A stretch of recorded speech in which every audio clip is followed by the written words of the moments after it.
Αγίοι Ταξιαρχών στην Επίδαυρο. Είναι ένα ιστορικό μοναστήρι, το οποίο ιδρύθηκε από κάποιους Άγιους Πατέρες και η ιστορία έχει ως εξής.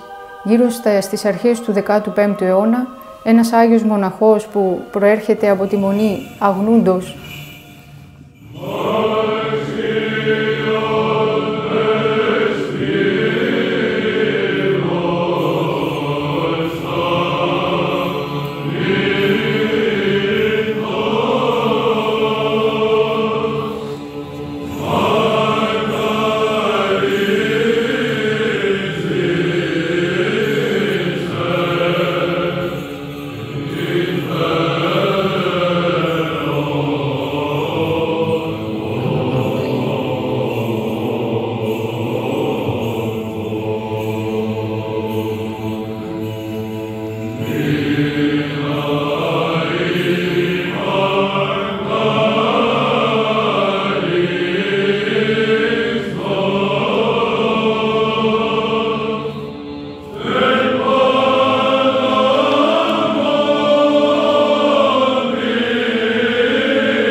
φεύγει με ευλογία του γέροντά του για να ζήσει λίγο πιο ασκητικά και κατεβαίνει στα παράλια της περιοχής Επιδαύρου και εκεί πέρα φτιάχνει μια ασκήτη που την ονομάζει Μονή της Παναγίας της Πολεμάρχας και έχει σημασία το όνομα Πολεμάρχου, όπως θα δούμε αργότερα.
Κοντά στον Άγιο αυτό μοναχό που ονομαζόταν Αντώνιος, μαζεύονται και άλλοι μοναχοί και κάποια στιγμή έρχεται στη συνοδεία και ένα μικρό παιδάκι που ονομάζεται Νικόλαος.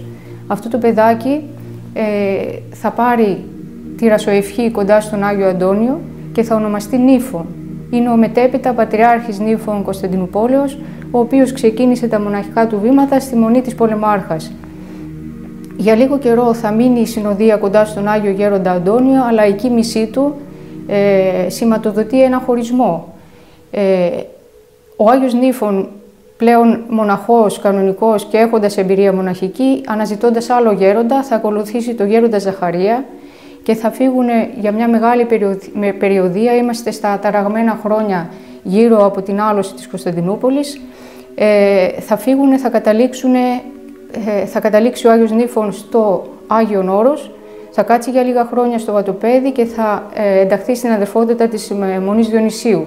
Από εκεί θα τον καλέσουν για να αναλάβει το θρόνο, το μητροπολιτικό θρόνο της Θεσσαλονίκης και έπειτα θα εξελιχθεί σε Πατριάρχη Κωνσταντινουπόλεως, όπου στα ταραγμένα χρόνια εκεί μετά την άλωση θα φύγει από το θρόνο, θα ξαναρθεί 2-3 φορές και από εκεί τον καλούν να αναλάβει τα πράγματα τα εκκλησιαστικά στη Ρουμανία που ήταν τότε σε δυσκολία και θα αναλάβει την ανόρθωση των εκκλησιαστικών πραγμάτων στη Ρουμανία και θα προσφέρει πολλά εκεί.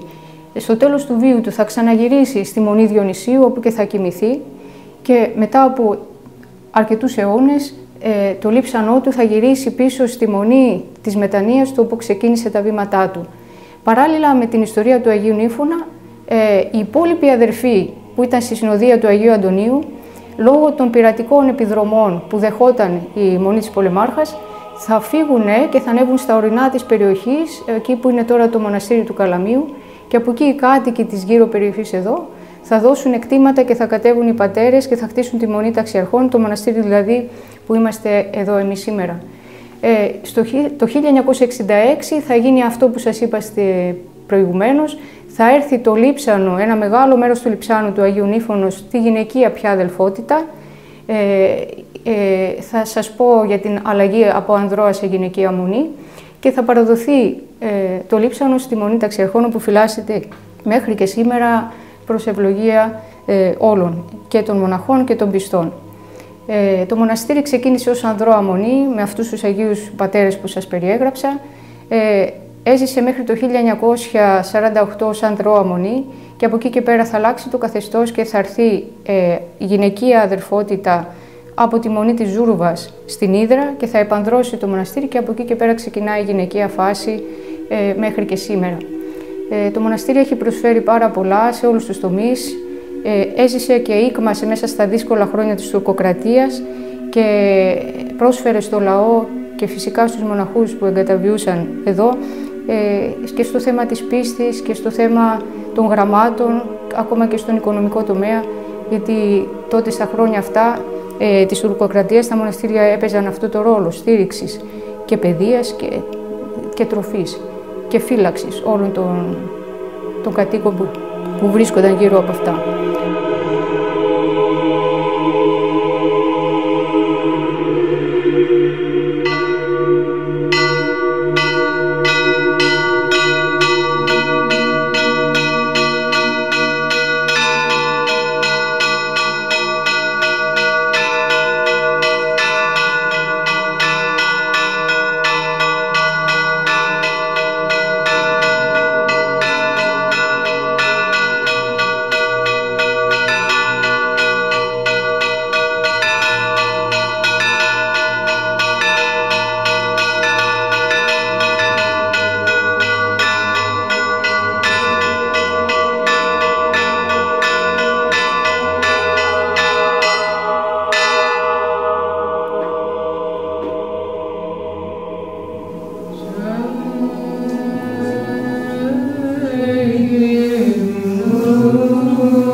și cu adică prin aceasta cinste trupul Hristosului Tău. Amin. iar ce este împotriva acesta, ce este sângele Hristosului tău. Amin. Prefăcându-te cu Duhul tău cel Sfânt. Amin, amin, amin. Pentru că să fie cel ce s-a împărtășit, spre trezirea Sfântului Sfânt, care vreau să spune că cu zădărul să fie bine.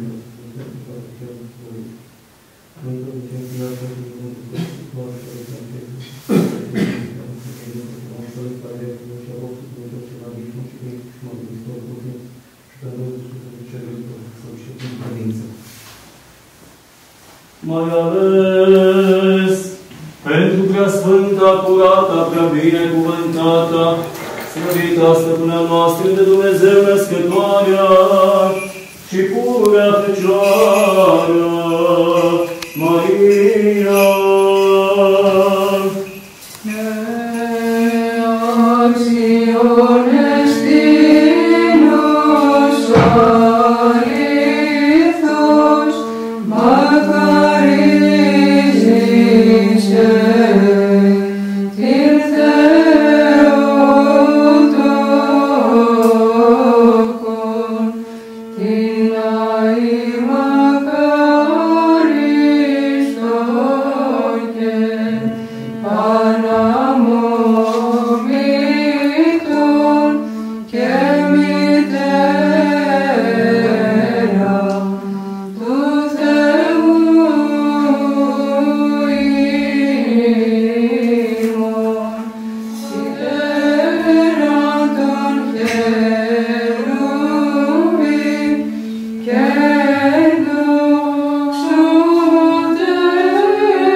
Από τη στιγμή που ανέλαβε η γυναικεία αδελφότητα το μοναστήρι των Ταξιαρχών, η πρώτη γερόντισσα Χριστονύμφη Παναγιωτοπούλου, προερχόμενη από τη Μονή της Ζούρβας στην Ύδρα, συνδέθηκε με μεγάλες πνευματικές μορφές του ελλαδικού χώρου.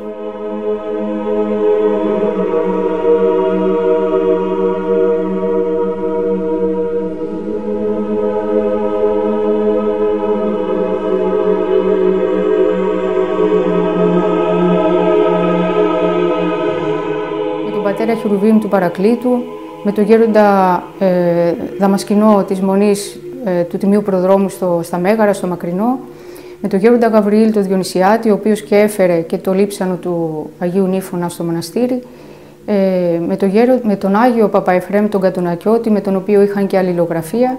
Εδώ ερχόταν ο γέροντας Εφρέμου από την Αριζόνα, ο πρώην φιλοθεήτης που πήγε στην Αριζόνα και εξομολογούσε τις αδερφές. Και στα τελευταία χρόνια συνδέθηκε με τον γέροντα Ιωσήφ το Βατοπεδινό.